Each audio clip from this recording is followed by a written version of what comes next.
সূরা আনআমের 169 নম্বর আয়াতে, ইন্নাল্লাযীনা ফাররাকু দীনাহুম ওয়া কানু শিয়া লাস্তা মিনহুম ফি শাইইন ইন্নামা আমরুহুম ইলাল্লাহ।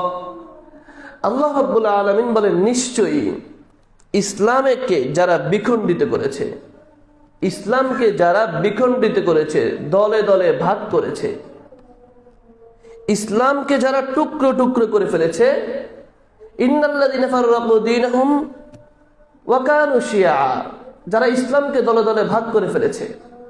আজকে টুপি দেখলে বোঝা যায় কোন দলের মুরিদ, ঠিক না? টুপি দেখলে চেনা যায় এটা কোন পীরের মুরিদ। এরপর পোশাক দেখলে নিজেকে মুসলমান বলে পরিচয় দেওয়ার চাইতে স্বাচ্ছন্দ্য বোধ করে আমি ওই তরিকার মুরিদ, ওই পীরের মুরিদ।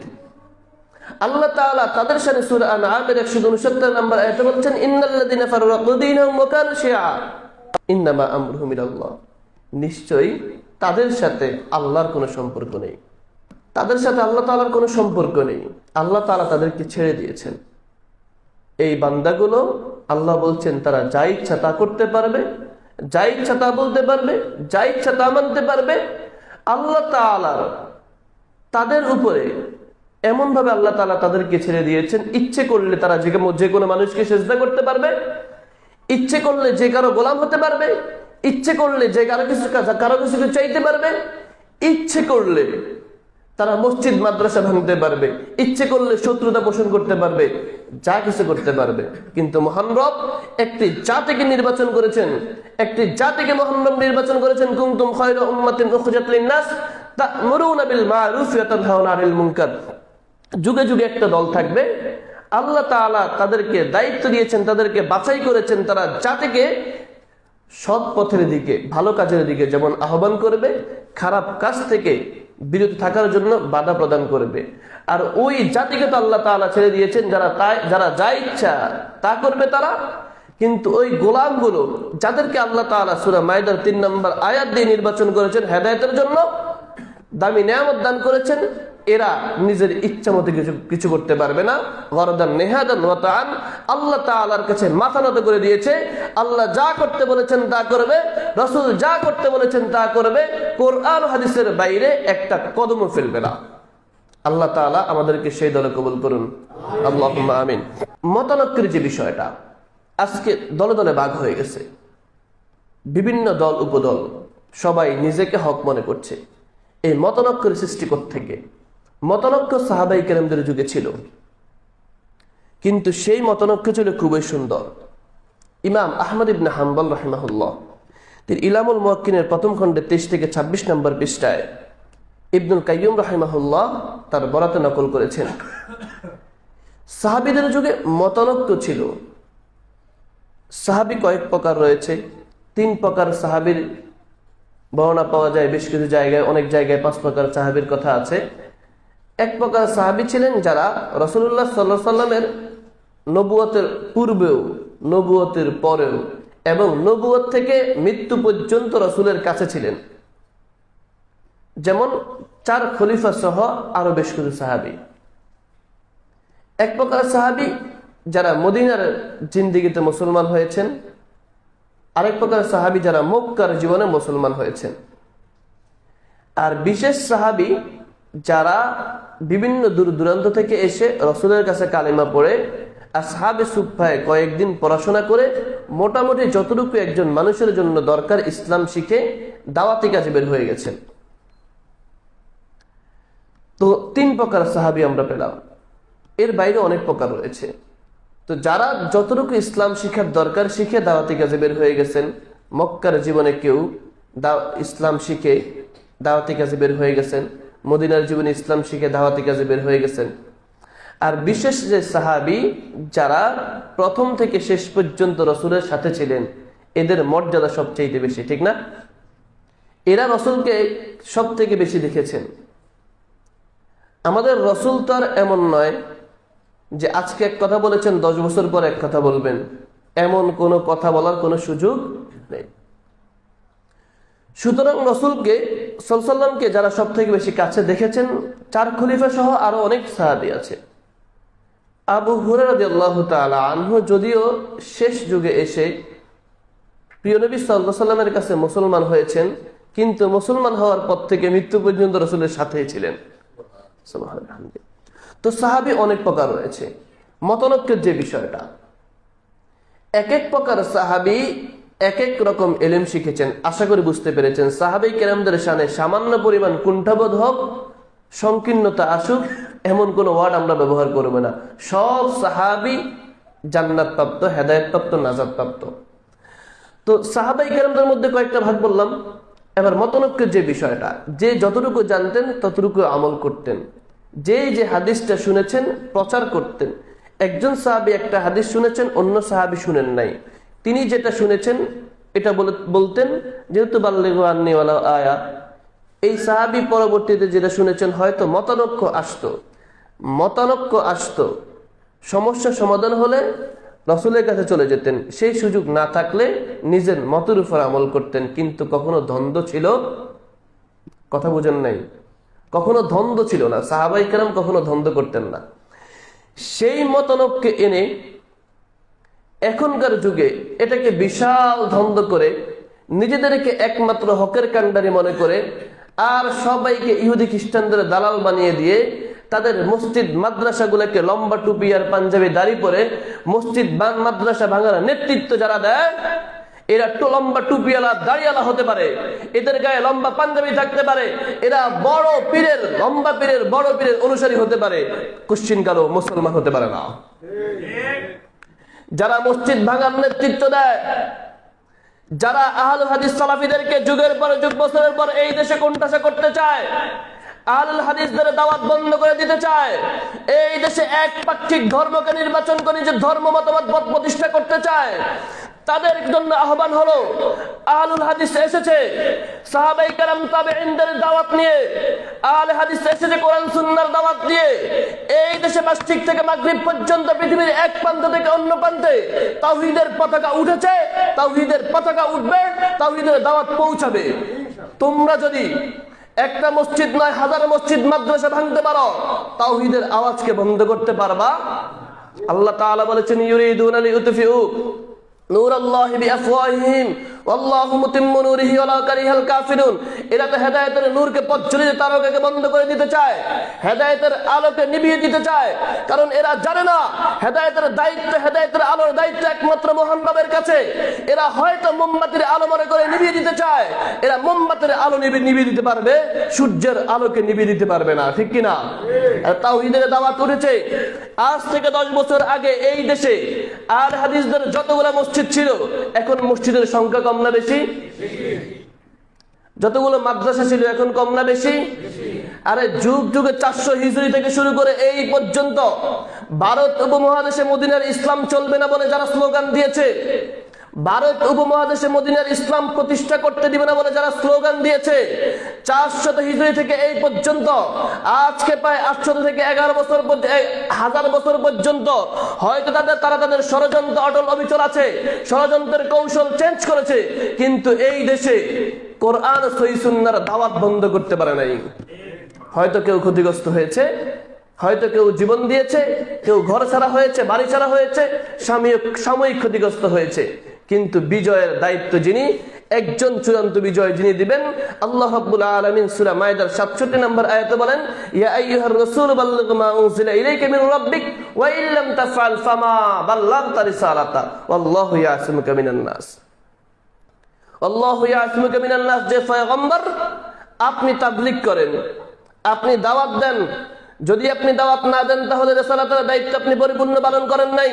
ওয়া ইল্লাম তাফআল ফামা বাল্লাগতা রিসালাতা ওয়াল্লাহু ইয়াসিমুকা মিনান নাস। অনিষ্টকারী মানুষ থেকে, মানুষের ক্ষতি থেকে। আর এই জাতি তো সেই জাতি, যেই জাতি নবীকে পর্যন্ত ছাড় দেয় নাই। এই জাতি তো সেই জাতি, যেই জাতি নবীকে হত্যা করার জন্য কৌশল করেছে। এই জাতি তো সেই জাতি, যেই জাতি নবীকে হত্যা করার জন্য নবীর বাড়ি ঘেরাও করেছে। এই জাতি তো সেই জাতি, যেই জাতি নিজের পয়গম্বরকে, নবীকে তার নিজের মাতৃভূমি ছেড়ে অন্য জায়গায় হিজরত করতে বাধ্য করেছে। আরে এই জাতি হাজারো কৌশল করবে, এই জাতি হাজারো কৌশল করে হকের আওয়াজকে বন্ধ করে দেওয়ার চেষ্টা করবে, কিন্তু আল্লাহ রাব্বুল আলামিন বলেছেন, আল্লাহ তাআলা মানুষের ক্ষতি থেকে আপনাকে রক্ষা করবেন। সুবহানাল্লাহ বিহামদিহি। আল্লাহ তাআলা আমাদেরকে কবুল করেন, আল্লাহুম্মা আমিন। এবার আহলুল হাদিসদের মূলনীতি কি? অনেক মূলনীতি আপনারা পাবেন, বিভিন্ন দলের, সব দলের মূলনীতি আছে। আহলুল হাদিসদের মূলনীতি হলো, আজ থেকে ১৫০০ বছর পূর্বে পয়গম্বর সাল্লাল্লাহু আলাইহি সাল্লাম যে ইসলাম শিখিয়ে গেছেন, সাহাবায়ে কেরাম কোরআন হাদিস যেভাবে বুঝেছেন, সাহাবায়ে কেরাম যেইভাবে কোরআন হাদিস মেনেছেন, সাহাবায়ে কেরাম যেইভাবে কোরআন হাদিস প্রচার করেছেন, ১৫০০ বছর পূর্বের নবীর শিখানো সাহাবা এবং তাবেঈনদের বুঝা, আমল করা, প্রচার করা সেই ইসলাম যারা এই দেশে প্রতিষ্ঠা করতে চায়, নিজের জীবনে বাস্তবায়ন করতে চায়, সমাজে প্রতিষ্ঠিত করতে চায়, তাদেরকে বলা হয় আহলে হাদিস, তাদেরকে বলা হয় সালাফি। উপমহাদেশে ইখতিলাফের দুইটা কারণ, বড় দুইটা কারণ হলো দুই ভাগে বিভক্ত। যেমন একটা হলো মাযহাব ভিত্তিক, আর একটা হলো গায়রে মাযহাব, লা মাযহাবী। আমরা সবাই তো লা মাযহাবী, ঠিক না? আমি তো একসময় মাযহাবী ছিলাম, এখন লা মাযহাবী। তো দুই ভাগে বিভক্ত হওয়ার কারণ হলো মূলনীতির কারণে। আহলে হাদিস যারা, তাদের মূলনীতি বললাম, আর মাযহাবী ভাই যারা, তাদের মূলনীতি হলো তাদের ইমাম কি বলেছেন, তাদের আকাবিররা কি বলেছেন সেটা মানা। এবার এটা যদি কোরআন হাদিসের বাইরে চলে যায়, কোরআন হাদিসের বিরোধী হয়, তারপরেও সেটাকে মানা। আমি এক্সাম্পল দিচ্ছি, আমি আমার কথা দলিল দেব ইনশাআল্লাহ, অপেক্ষা করেন। তো দুইটা বিষয়। এক নম্বর মূলনীতি হলো আহলে হাদিসরা কোরআন হাদিসের বাইরে, সালাফিরা কোরআন হাদিসের বাইরে কোনো কথাই মানবে না, যেটা 1000 বছর ধরে, যুগ যুগ ধরে আহলে হাদিসদেরকে কেউ খাওয়াইতে পারে নাই। কোরআন হাদিসের বাইরে কোনো কিছু কেউ কখনো খাওয়াইতে পারে নাই, চেষ্টা করে জাতি ব্যর্থ হয়েছে। সেই নীতির উপরে এখনো পর্যন্ত অটল অবিচল আছে, আর আমি জেনেই বলছি। আর মাযহাব ভিত্তিক যারা, তারা কোরআন হাদিস কি বলেছেন সেটা জানার আগে বা পরে আগে যাচাই করেন যে ইমাম কি বলেছেন। তো এই দুইটা কারণের বিশাল একটি মত পার্থক্য হয়ে গেছে। 2 নম্বর যে বিষয়টা, সেটা হলো গোঁড়ামি। আহলে হাদিস যারা, তারা একটা নীতি জানেন, একটা মত জানেন, একটা আমল জানেন।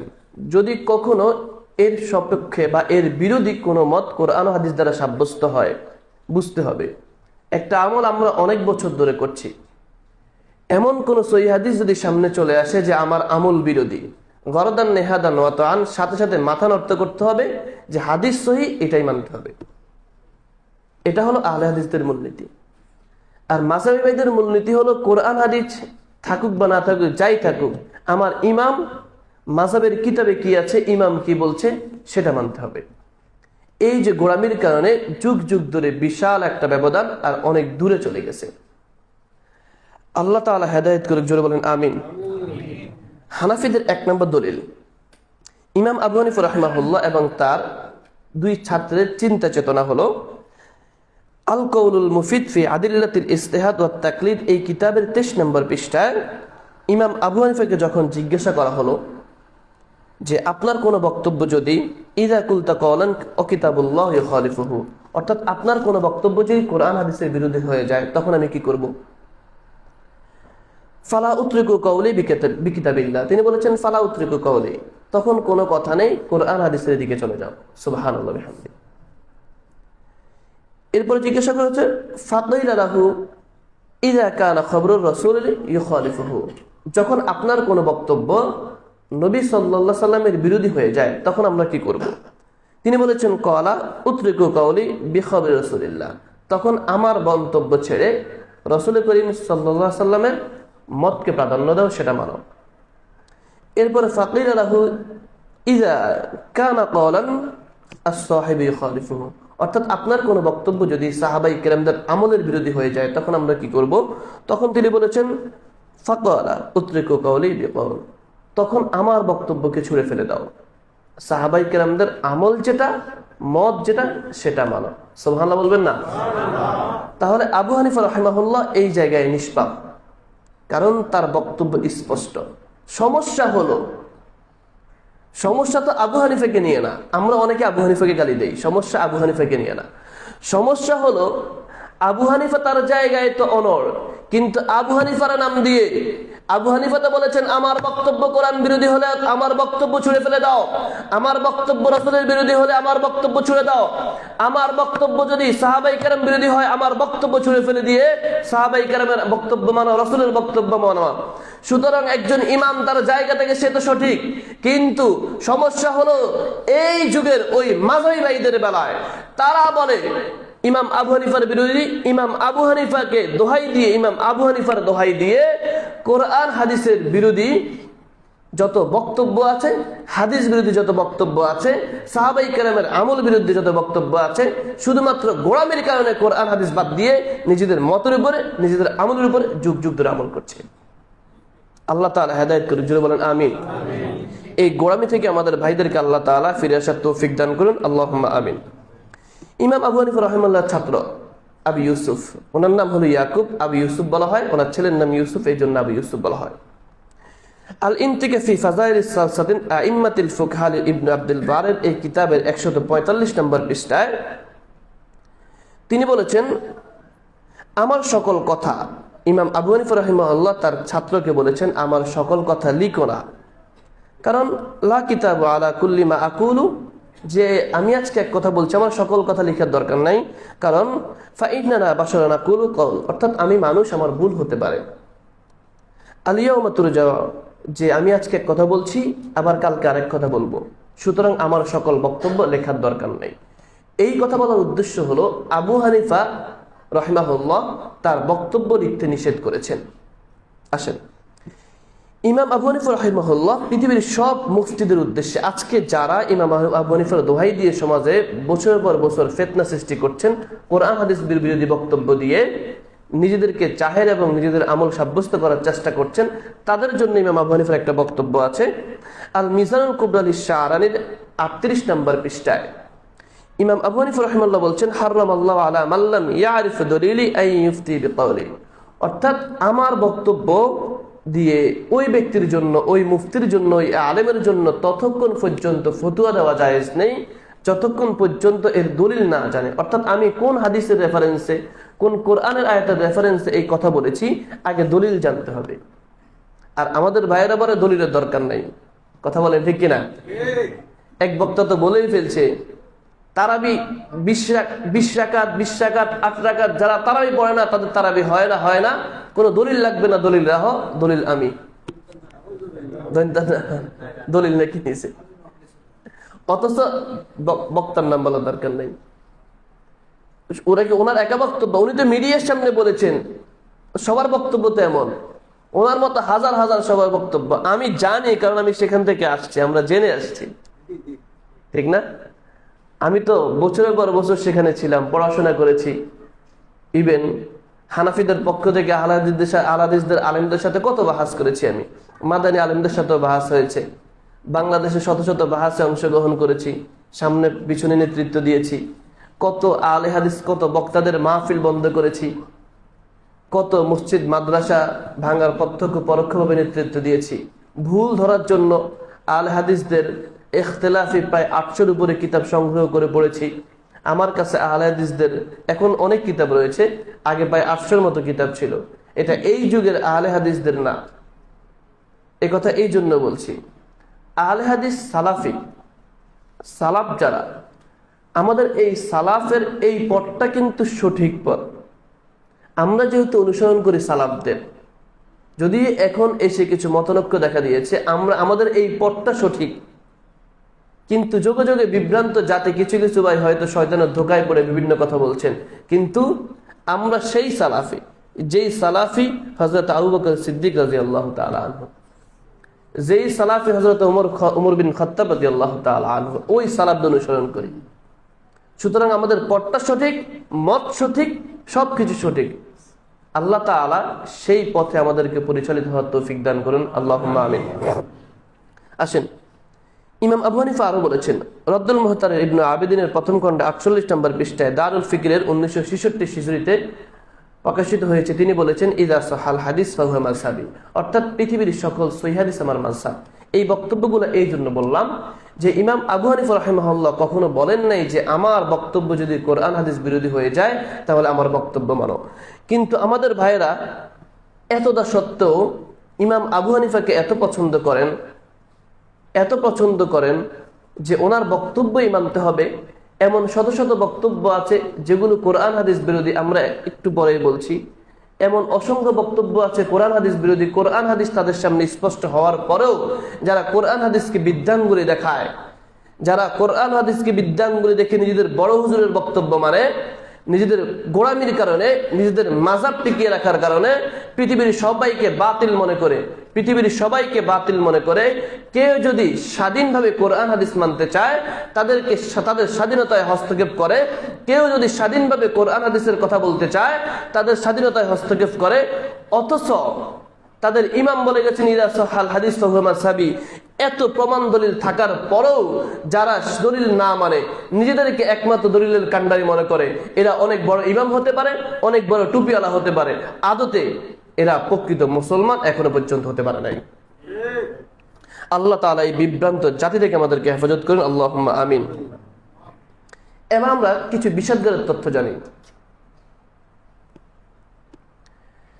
আহলে হাদিসদের সাথে হাদিস শাস্ত্রের বিখ্যাত একজন মনীষী শাহ ওলিউল্লাহ মুহাদ্দিস দেহলভী রাহিমাহুল্লাহ, তিনি একজন হানাফি। ওনার কিতাব হুজ্জাতুল বালিগা মিশরি সাফা প্রথম খণ্ডে 120 নম্বর পৃষ্ঠায় তিনি বলেছেন, জেনে রাখো 400 হিজরির পূর্বে পৃথিবীতে মাযহাব বলতে কোনো কিছুই ছিল না। 400 হিজরির পূর্বে মাযহাব বলতে পৃথিবীতে কিছুই ছিল না। একজন হানাফি মুকাল্লিদের কথা। শাহ ওলিউল্লাহ মুহাদ্দিস দেহলভী রাহিমাহুল্লাহ, হাদিস শাস্ত্রে হানাফিরা তার সনদ ছাড়া মুহাদ্দিস হাদিস বর্ণনা করার সুযোগ নেই। তিনি বলেছেন 400 হিজরির পূর্বে হুজ্জাতুল্লাহ বালিগার প্রথম খণ্ডে 120 নম্বর পৃষ্ঠায় 400 হিজরির পূর্বে পৃথিবীতে মাযহাব বলতে কিছুই ছিল না। এখন যদি 400 হিজরির পূর্বে পৃথিবীতে মাযহাব বলতে কিছুই ছিল না, তাহলে ইমাম আবু হানিফার জন্ম 80 হিজরিতে, মৃত্যু 50 হিজরিতে, 400 হিজরিতে মাযহাব প্রতিষ্ঠিত হলে এই মাযহাবটা প্রতিষ্ঠা করলো কে? এখন অন্য 4 মাযহাব নিজেদের ইমামের নামে প্রতিষ্ঠিত, তাহলে হানাফি মাযহাব নোমান বিন সাবেত নোমানি মাযহাব না হয়ে হানাফি মাযহাব কেন হলো? এই প্রশ্নগুলো জবাব দিবে কে? আমরা মাযহাব বিরোধী নই। হ্যাঁ, আপনি মাযহাবের দোহাই দিয়ে কোরআন হাদিস মানেন, আপনার সাথে আমাদের কোনো দ্বন্দ্ব হবে না তো। কিন্তু মাযহাবের দোহাই দিয়ে যদি কোরআন হাদিসের বিরোধী করে বক্তব্য দেন আপনাকে আমি ছাড় দিব না।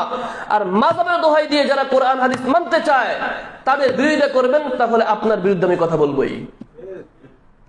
ফাতোয়া ইসলামীর প্রথম খণ্ডে 67 নম্বর পৃষ্ঠায়, শাআরুল মিজানের প্রথম খণ্ডে 30 নম্বর পৃষ্ঠায় ইমাম আবু হানিফা রাহিমাহুল্লাহ একটা ওসিয়ত ছিল। তিনি বলেছেন, তোমরা আমাকে অনুসরণ করিও না। কেন বলেছেন? আমি মানুষ, আমার ভুল হতে পারে। কিন্তু এখনকার যুগের ভাইয়েরা 1500 বছর পরে এসে কোরআন হাদিস সহজ, আমাদের কাছে মদিনার ইসলাম একেবারে সহজ হয়ে আমাদের সামনে চলে আসছে। আজ থেকে 20-30 বছর 50 বছর আগে এই দেশে পাড়া মহল্লায় খুঁজলেও 2-1 মুফতি পাওয়া মুশকিল ছিল, বড় বড় মাদ্রাসা পাওয়া মুশকিল ছিল।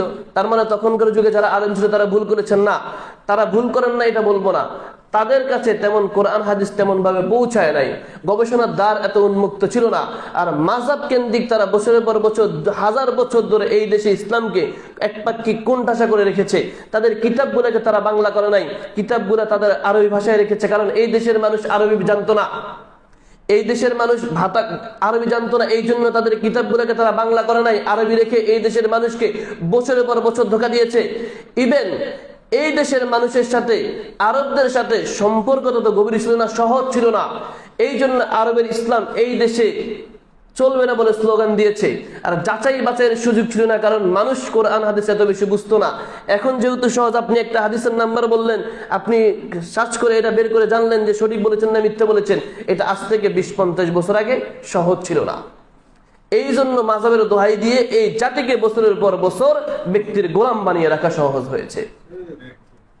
কিন্তু জাতি যখন বুঝতে শিখেছে মাযহাবের দোহাই দিয়ে এই জাতিকে কি খাওয়াচ্ছে, জাতি যখন বুঝতে পেরেছে, জাতি যখন শিক্ষা শুরু করেছে, গবেষণা শুরু করেছে, এখন যারা গবেষণার দ্বার খুলেছে, যারা গবেষণা করতেছে, দেখবেন হানাফি হওয়া সহজ।